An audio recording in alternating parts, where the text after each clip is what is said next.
Tre numeri, 181 0 6. Combinazione di un astruso terno all'otto? Tutt'altro, la certificazione degli staccanovisti di Palazzo Ferrofini. 181 come le sedute che si sono tenute da quando la legislatura è iniziata nel 2015. 0 come il numero di sedute che 6 consiglieri regionali hanno saltato, ovvero nessuna. Sempre presenti Massimiliano Barisone e Sergio Berlato di Fratelli d'Italia, Manuela Lanzarin e Gabriele Micheletto della lista Zaia, Giampiero Possamai e Alberto Semenzato della Lega Nord. Sono loro i forzati del Consiglio, appena una seduta davanti a Pietro Dalla Libera, ora di Veneti Uniti, e Giovanna Negro di Veneto del Fare. Solo 6 dunque hanno fatto l'unplan in 3 anni di governo, gli altri a scendere, anche se di poco, come Andrea Zanoni, primo del PD con 179 presenze, o Bruno Pigozzo, sempre del PD con 178.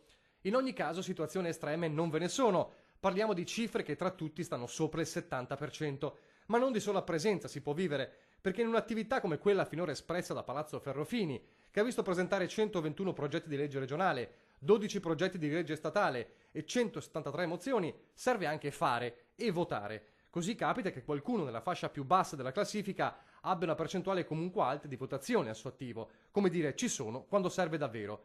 Non vale comunque per i magnifici 6, tanto che il top di votazioni spetta proprio a uno degli staccanovisti, il leghista Semenzato, con il 96,84% di pulsanti premuti nelle sedute di consiglio.